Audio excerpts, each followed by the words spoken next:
Hey, what's up, guys? Welcome back to Guys of Magic. This is Hunter, David, Steven, and Shane. Say what up, boys. What's going on, everybody? Hello. What up, nerds? We are back. Today is May 28th, 2024. We've got another daily dose of spoilers for Modern Horizons 3.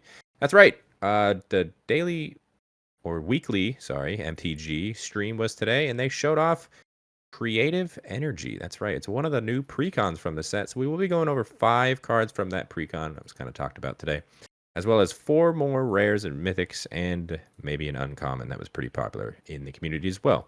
But if you wanted to see all of the spoilers that were from today that aren't the ones we're talking about, check that description where you'll find a link to our Instagram. That's at Guys at Magic. Check it out. We got all the spoilers from today and all the other days. But hit that like button and subscribe to the channel. Let's go ahead and get started with these first spoilers. This first one is Ugin's Binding. It's 2 and a blue for an instant that says return target non-land permanent you don't control to its owner's hand. It also says whenever you cast a colorless spell with mana value 7 or greater, you may exile Ugin's Binding from your graveyard. When you do, return each non-land permanent you don't control to its owner's hand. That's right. With your 7-drop, you get a free overloaded Psych Rift. Free, he says. It is completely free because it's not being cast. It's literally just happens. This card's stupid, and I love it. Tell you where this card's going. In a lot of blue Yeah. decks. In my I'm deck. just kidding. Yeah, the old Eldrazi decks are gonna love this card. It Very much. is pretty dumb. Wouldn't you say, Dave?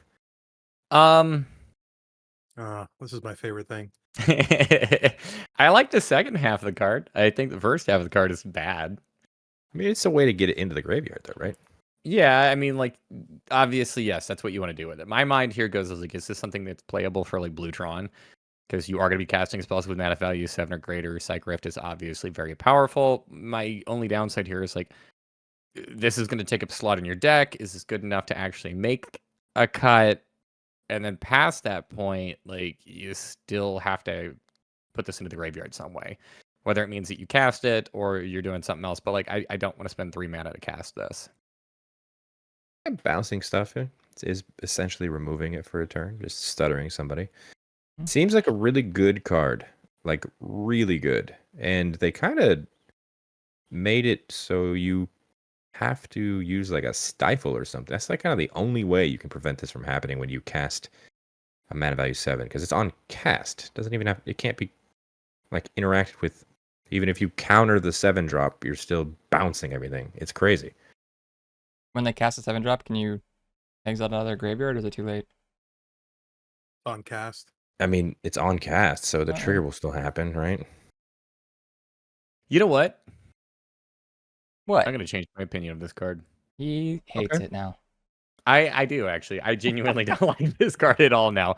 I don't know. I think that one of the things we're getting stuck on is the idea of this being like a Cyclonic Rift. And it's really cool that this is an instant, but that ability is probably not going to be instant speed. You're not likely casting a colorless 7-drop on your opponent's turn. You're probably casting that on your turn, and I feel like that loses a lot of the power and a lot of like that surprise factor of Cyclonic Rift.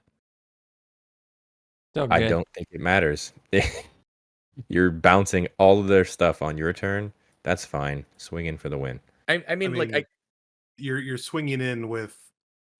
To be honest with you, they're going to be Eldrazi. They're going to be Annihilator, and that's less stuff for them to use as sacrifice for the Annihilator. So then you're just hitting their lands. This is fantastic.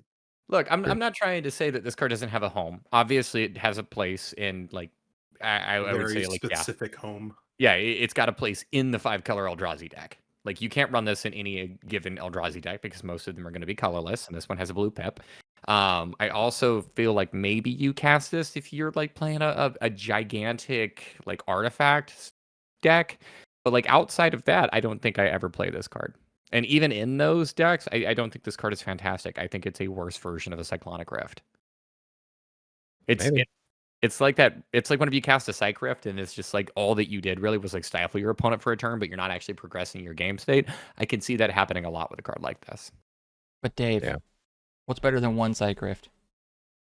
2 Cyclonics in your deck.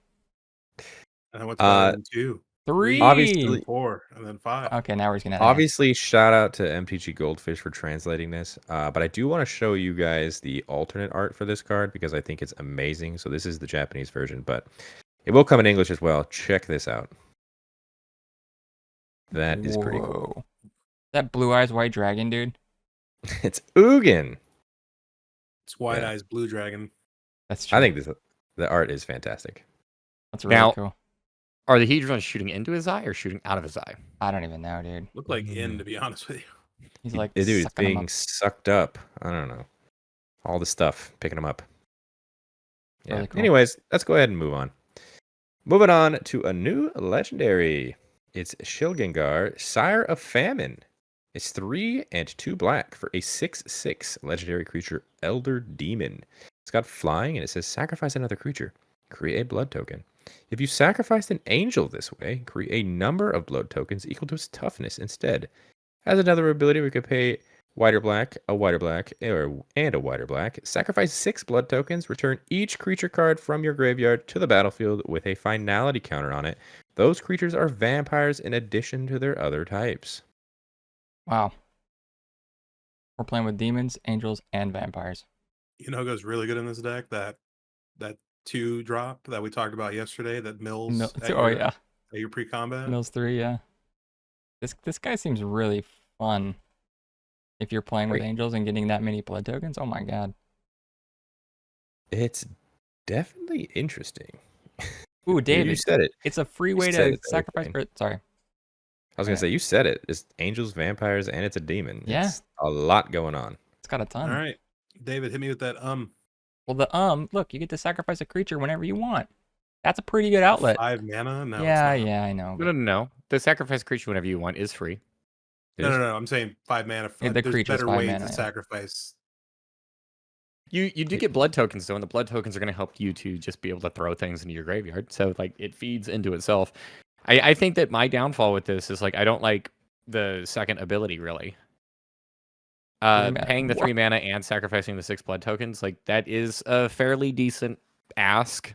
Obviously this wants to be built with angels so that you can like make a ton of those blood tokens, but I don't know. He just seems a little bit slow to me, a little bit clunky. There's and this might just be like me and my experience playing, but like there's so much removal and there's so many ways for you to just like get rid of a graveyard deck by just like dropping a like graveyard removal or exile spell that like I can see this having games where it's really fun and it plays well, and then I can also see this having games where it's like you literally can never reanimate anything and your deck is only doing the sacrifice to make blood tokens. Yeah. Which like that is still cool, and this is still a 6/6 with flying, so like it can get in with combat damage. That's yeah, and true. we'll talk more when it comes to our commander grades about this potentially being a commander. But I will say one more thing: is the hybrid mana there for Orzhov is nice because Anointed Procession can go in the deck. So yeah, make those blood tokens a little quicker that way. But let's move on. This next card, it's Ocelot Pride. It's 1 white mana for a 1/1 creature cat. It's got first strike. It's got lifelink. It has ascend. It also says at the beginning of your end step, if you gained life this turn, you create a 1/1 white cat creature token. Then, if you have the City's Blessing, for each token you control that enter the battlefield this turn, create a token that's a copy of it. That's a cute cat. This 1 mana 1/1 is pretty good. I mean, it's no 6/6 with lifelink, but pretty good. I mean, no 6/6 with lifelink. Yeah, sure, it's not a 6/6 with lifelink, but this is the go wide. Yeah, this is one of those ones that go into the go wide strategy, especially when it comes or just life gain strategy too. This is pretty nuts. It's gonna make you a lot of tokens. Yeah, I was being a jokester. This is a nuts one drop. It does kind of have a lot going, like a lot that it like kind of wants. It wants to be in a life gain deck. It wants to be in a token deck. It wants to be in a deck that like cares about actually hitting the ascend. Which I guess like if you're playing in a token deck, you're probably caring about ascend. And if you're playing a game of EDH, like it really doesn't matter because you're gonna hit 10, or you're gonna get to ascend. I don't know. Like it's a really cool card. I like it. Yeah, People were questioning, do you think Wizards gave this only a 1/1 because it was pretty powerful in Modern when they playtested it? No. No? This is a really cool engine. Is it an engine that's strong enough for Modern? I don't think so. I think Ascend is going to be much harder to hit there. Life gain decks have traditionally not done super well. It's a cool card, and I think that it helps to bolster like a fringe archetype. So that's neat. Yeah, I mean, I don't really understand why they're putting so many modern style cards into Commander Horizons 3. It's not really my favorite What a thing. joker, dude. What a funny What a little guy. joker, dude. Let's move on past the cat to a whale. That's right. It's Dreamtide Whale. It's 2 and a blue for a 7/5 creature whale. It's got Vanishing 2, and it says whenever a player casts their second spell each turn, proliferate. What? I mean, it's a 3-mana It's- 7/5. It's and it proliferates. Like, I really like this card. You can proliferate those counters if you really want it to go way faster. Well, no, it would add to them, so it wouldn't go away. It wouldn't go It away. would last longer, Yeah. actually. It really it's almost kind of like a rule of law in that regard, but it's a big, beefy rule of law. I really like this card, dude. This It seems- will go... Sorry. Seems very good. Yeah. Like, it's preventing people from casting 2 spells if they want this to go away. I mean, but that's not stopping you as the player casting 2 spells, which is super easy. Like, I'm an idiot and I play mono blue Super Friends, and I would put this right into that deck. Yeah, even into Atraxa decks. This is Yeah, that too. pretty good, man. Plus, just even on its own, I mean, it's a 7/5. It's a beater there, and then so long as you're casting 2 spells, it's just staying. I don't know what else to say about this card. Is it It's modern staying. playable? Is it modern playable? Because we're talking about EDH right now. 3 mana 7/5. I think it might be. It's big and it punishes your opponents. Plus, there's other things that you can do with proliferate too. So, I do like this card. But yeah, that is all of the rares and mythics that were brand new today. We did get some other ones that were pretty interesting in the modern set, like an Urza's Incubator, which is very strange for a modern set. But here we are. It's a $30 card, so I'm not going to complain that it's a good reprint. But people were like, that is never going to see modern play. But yeah, let's move on to an uncommon. This is Lion Umbra. It's 2 green mana for an enchantment aura. It says enchant modified creature. Enchanted creature gets +3/+3 and has vigilance and reach. It also has Umbra armor, which used to be called totem armor. It's just Umbra armor. So any damage would be removed from the Umbra armor. This card's nuts. If you're playing with modified creatures, my god. It's very good, isn't it? If you're not, though, it does nothing. Oh, well, yeah, don't put this in any other... Yeah, I'm putting it in Ivy, dude. This card's nuts. Yeah, this is really good. I don't like People are wondering, like, Why? it's in Lion Umbra, so like, why does it have a reach? Because lions can jump high, climb trees. I don't get it. Well, do you look at how high this guy has raised his hand? Also, why isn't it white? Aren't lions like a white creature? Cats are Pretty usually green, yeah. You can be green or white. But Steven? I think we all like this, but David. I mean, it's a great card. Goes right into my run deck. Too many hoops. Too many. too many hoops. What do you mean? Put a counter on it. That's 2 not a hoop. mana. What kind of hoop do you need? You need to have a modified creature. Yeah. That's too many hoops. That's too many hoops, dude. I need a creature. I need it to be modified. I need to be able to cast this and not have my opponents have removal. Oh my god. We're at that point now, guys. Something enters with a +1/+1 counter. Guess what? That's modified. Yeah, too many hoops. Well, this card's sick. All right, it's too many hoops for Dave. Let's go ahead and talk about what Weekly MTG showed off. That's right, it's the Creative Energy Precon deck. We're just talking about 5 cards today. So we'll start with this first one. It's called Silverquill Lecturer. It's 4 and a white for a 3/3 creature core wizard. It says creatures spells you cast have demonstrate. In case you don't remember what Demonstrate is, it says whenever you cast a creature spell, you may copy it. If you do, choose an opponent to also copy it. Each copy becomes a token. This might be a cut for me. I don't like helping my opponents, but I can see the power here. Especially in a deck that we were just talking about, like Camball, Dave. That every time your opponent makes a token, you get a token. That seems like it would go pretty nuts. Yeah. I get 2, you get 1. I think I'm okay with that rate. Yeah. Yeah, dude, this is an interesting card. We haven't seen Demonstrate. They made a cycle of one color of each from the Commander 21 product, and then there was one Doctor Who card that had Demonstrate. So this is the 6th card, or sorry, it's 7th card that has Demonstrate on it. It's very Actually, interesting. when did you get 3? Because you copy it, so that's 2, and then your opponent yes. gets it in come ball, and then you'd get that copy as well. He's just Look. saying you get 2 copies. Yeah. But it's pretty good. It's a good rate. It is good. It's 5 mana. I mean, it's a powerful very deck. niche. Yeah, it's very interesting. It's in the energy deck. A lot of cards in here that I thought were, energy. Like Goldspan Dragon got a reprint, and Professional Facebreaker got a reprint, which cares a lot about treasure in the energy deck. I mean, I could kind of see this. A lot of the creatures with energy produce energy on ETBs.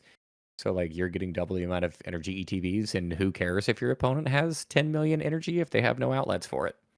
There you go. Let's move on to another energy card, shall we? This next one, Blaster Hulk. It's 6 and 2 red for an 8/8 artifact creature pirate. It says this spell costs 1 less to cast for each energy you've paid or lost this turn. It has haste, and it says whenever it attacks, you get 2 energy. Then you pay 8 energy. When you do, Blaster Hulk deals 8 damage divided as you choose among up to 8 targets. Blasting them.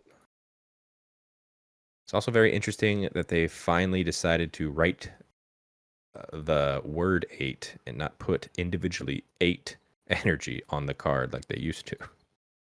They did that for the Fallout product as well. Yeah. It's a nice touch. There's an interesting part of this card. It's the first part. Means you have to have spent energy for it to be cast. Or No. if you lost. Wow, just the card. Go Yeah, ahead. that or lost, I think, is probably the most interesting part here. So energy being a counter, like, are we going to be getting some ways to be able to interact with counters that your opponents have? Yeah, we've already seen that board wipe that also says remove all counters from all players or from all opponents. But like, I wonder if this is just like hinting at the future if like we're gonna get more of those, because then you can start interacting with things like experience counters a whole lot more effectively. And by effectively, I mean like literally at all. Yeah. It'd be nice to start removing poison from yourself. That would be really nice too. I would have Nah. to stop worrying about killing Finn the Fangbearer immediately. Is this a playable card as an energy support card? I mean, it has to be, right? Literally no idea.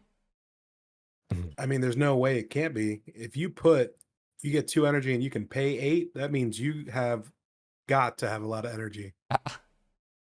Or this card just sits around and does absolutely nothing. It is an 8/8 with haste. All right, it's going to at least do 8 damage. Don't forget that you have to pay energy to make this cheaper. So you're probably spending most of that 8 energy that you would have had to use its ability to get this out. Yeah, but say for example, you just have this in like Dr. Madison Lee. You use her ability to pay 3 energy and draw a card, and then now this suddenly, instead of it costing 8, it costs 5. So you spend 5 mana, and you get your 8/8 with haste. It comes in, it swings, and it makes 2 energy back for you. Mm-hmm. And then it has an additional upside where if your opponents don't get rid of it, this can just start like absolutely just blasting the board. Blaster. Yeah. I know, I saw it in the name. We just got in and started blasting. Anyway, it started blasting. Yeah, I think it's interesting. We'll see if I keep it in the deck when I do my upgrade, because that's right, I will be doing the creative energy upgrade. You already know I'm getting to it already. Let's move on to another card from this deck. It is called Sphinx of the Revelation.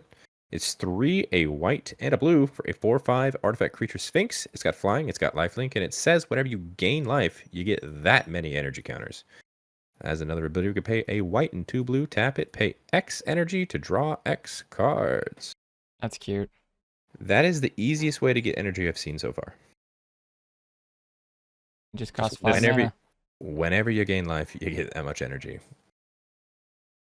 With lifelink, that's 4 energy on this card too. That's pretty Yeah. solid. Yeah, if I built a deck around this, it would build it around life gain specific just to get as much energy as possible. So if you're getting that much energy, like this card is pay 3, tap it, pay the 4 energy you swung in with, and then you draw 4 cards. It's not bad. Granted, you'll have to find a way to give it vigilance, but Dude, This Dave, is. Oh, you go, Shane. I was just gonna say that you're like thinking, where were these cards when I built Madison Lee? Oh, absolutely. Actually, I mean, like, I do think that energy got a significant boost with this set. yeah. However, is this the best version of Sphinx's Revelation that we've seen so far? Because we have Sphinx's Revelation, and then we have, forgot the name, the legendary Sphinx, the one that can actually be your commander, that has Sphinx's Revelation essentially stapled onto it. Now, this is the third card, at least that comes to mind, that has this. This one doesn't require you pay a bajillion mana. Just a bajillion energy. I Just don't. bajillions. Yeah, I'm more than happy to pay 4 energy to draw 4 cards. I don't particularly want to pay 7 mana to draw 4 cards. That's true. This is also different too because don't the other revelations gain you the X life as well? This is only gonna be drawing Yeah, you they that do. card. Which still, They I don't mean do. to say only draw you card. That's good. Yeah, it's not bad, guys. It's not bad. I Nope. like this a lot. I think this might be, like I said in the beginning, best way to get energy counters, or the easiest. So far. Speaking of another way to get energy, how about this one, Dave? Would you have thrown this into Madison Lee? It's called Stone Idol Generator. It's 5 mana for an artifact that says whenever a creature you control attacks, you get an energy counter. You can also tap it, pay 6 energy to create a 6/12 colorless construct artifact creature token with trample. Activate only as a sorcery. I hate this. I mean, it's a way to spend your unspent energy, David. Oh, no. No, don't get me wrong. I think the card is really cool. I hate the fact that I just built an energy deck and there's these new energy cards that I'm looking at. It's like, wow, that's really cool. That'd be like a really decent way for me to not only make energy, but also like do something with it. Because that was like my biggest problem with Madison Leo is like, okay, I have 30 energy and I guess this turn I'm going to spend 3 and I'll draw a card. And that's like all I got going. That's true, man. I don't know. I think this is a pretty good rate for, like Shane said, if you just got unspent energy, you have nothing else in your hand. Here's a 6/12. I can block you for a while. What do you think, Steven? I mean, this card's great. I mean, I kind of agree with David. It is really funny how we get that Universes Beyond Fallout set with an energy deck, and there's more energy support in this. It's not even funny. But yeah, I mean, creating a 6/12 is not a joke to be scoffed at, and then being able to untap this and then retap it, and I'm sure there's tons of fun ways you're going to build this deck, Hunter, and I'm actually really excited to see it. Yeah, man. Move on to the last card. It has nothing to do with energy at all, but it is in the deck. It's called Hourglass of the Lost. It's 2 and a white for an artifact. You could tap it to add a white. It also says you put a time counter on the Hourglass of the Lost. Has another ability. You could tap it, remove X time counters from Hourglass of the Lost, and exile it. Return each non-land permanent card with mana value X from your graveyard to the battlefield. Activate only as a sorcery. Now, I have a problem with this card. I'll let you get to that. But it's a 3 mana mana rock. What does David think about it? I think this card is pretty cool. So Interesting. the reason why I think this card is pretty cool, and I'm not sure if this is actually what they're doing, but like this seems to kind of like silently be part of a cycle. Where it's like the 3 mana rocks that have the ability to tap for color and then have a later ability that like do something. With this being in white, this is really cool. I don't know, white. It's just like this, just having an extra mana rock for me. The reason why I think this is probably included in the deck, I mean, like, it would make sense to me if you're playing energy. You're probably also playing proliferate, which means you can boost up the number of time counters that you would have on this. It's cool. It's a really powerful reanimation. It does activate only at sorcery speed. What's your But gripe, David or Hunter? My gripe is that it's specific, as in it's not mana value X or less. It's mana value X. Means that you can only grab that stuff for that cost. That's true. That's my gripe. And I Both are- get it. It would have been very powerful if it Yeah. said X or less. But like, man, Man.